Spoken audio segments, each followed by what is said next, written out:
राजा दशरथ एक महान राजा है।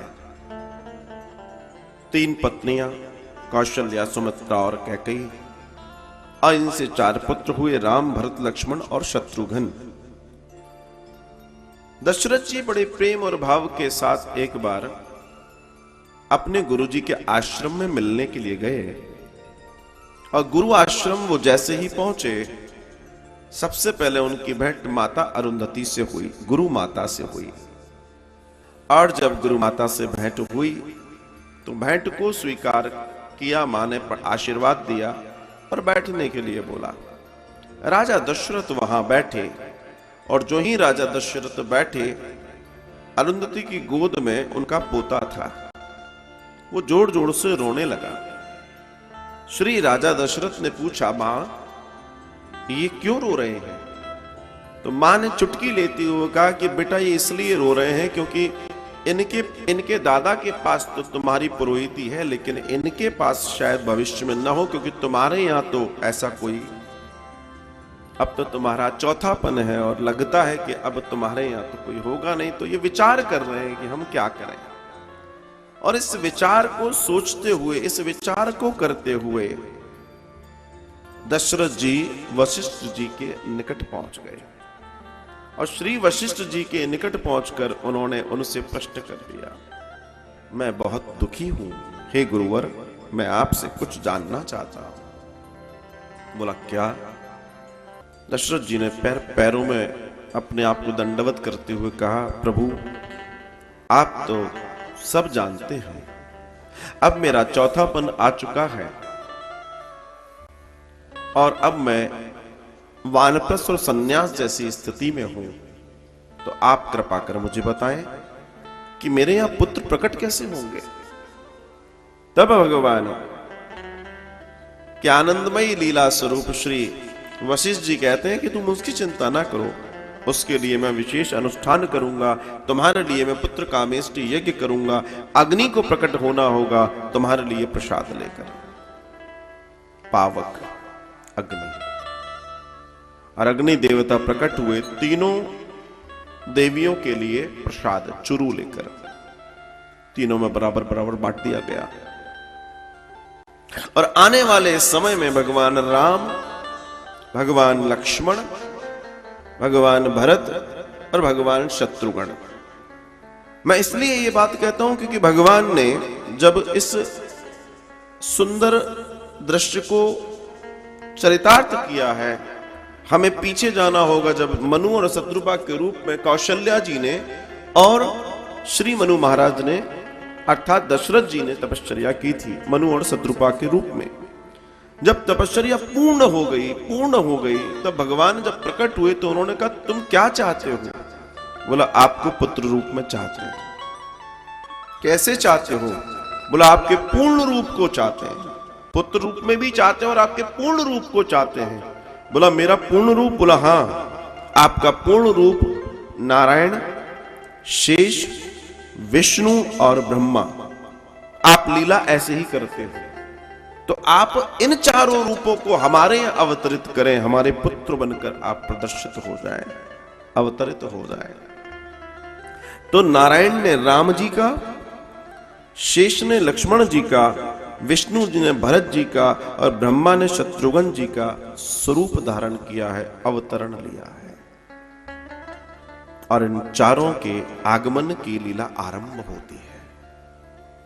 तब श्री राम के जब जन्म की बारी आई तो माता कौशल्या बड़े प्रेम और भाव से नारायण का स्तवन कर रही थी, और करते करते देखा कि सामने साक्षात नारायण खड़े, 4-4 हाथ, बड़े सुंदर, बड़े अलौकिक, ऐसे जैसे हजारों सूर्यों की प्रकाश छन कर आ रही हो।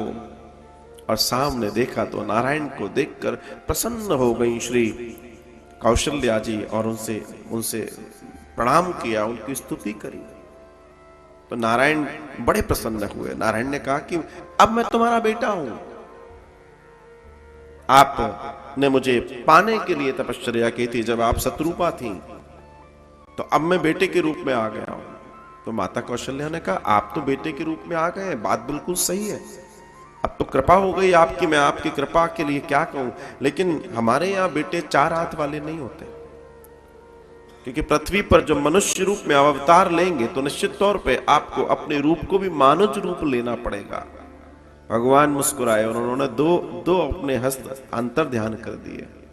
बोला अब ठीक है? बोला नहीं, अभी तो बहुत कुछ करना बाकी है।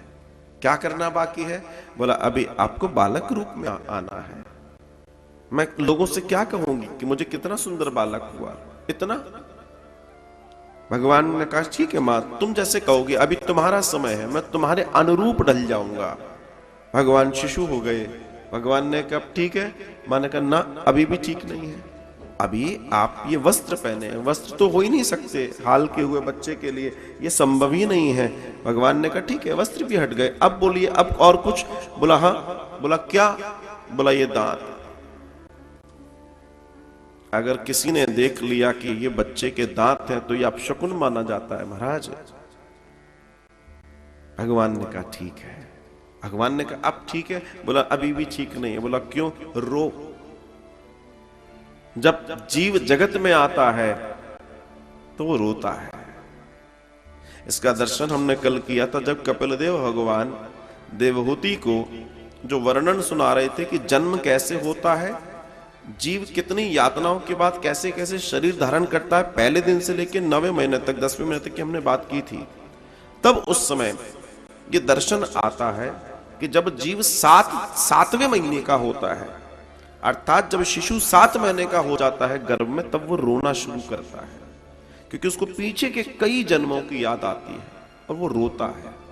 वो उल्टा लटका होता है, उसकी स्थिति बहुत विचित्र होती है और इसके कई वर्णन शास्त्रों में दिए हुए हैं।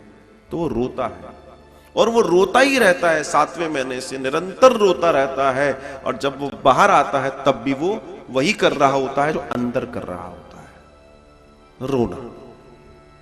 बोला आपसे निवेदन है, कृपा करके आप अपने स्वरूप को मनुष्य के बच्चों के स्वरूप के जैसा ही लीला करें, मेरी आपसे विनती। अच्छा क्यों कहना पड़ा? इसलिए कहना पड़ा कि जब मनु महाराज ने कहा कि आप पुत्र के रूप में आएंगे तब आप मानस में जाइए, तो मानस में ये वर्णन आता है, तो उन्होंने कहा कि पुत्र के रूप में तो मैं आऊंगा मगर मैं आपको कभी पुत्र नहीं मानूंगा। मनु महाराज ने कहा था।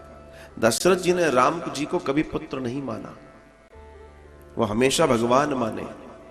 पुत्र के वियोग में अगर वो जाते तो 3 पुत्र भी शेष थे, उनको शरीर छोड़ने की जरूरत नहीं थी। भगवान के वियोग में उन्होंने अपने शरीर का त्याग किया था। ये दर्शन आता है।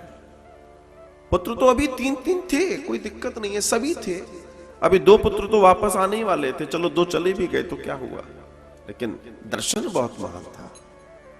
तब माता कौशल्या स्तुति करती हैं बड़े प्रेम और भाव के साथ श्री राम जी की। श्री राम श्री राम श्री राम। भगवान की बहुत आनंदमय स्तुति जब माने की, आनंद हो गया। भगवान लघु रूप, छोटे स्वरूप में, शिशु रूप में सामने प्रकट हो गए।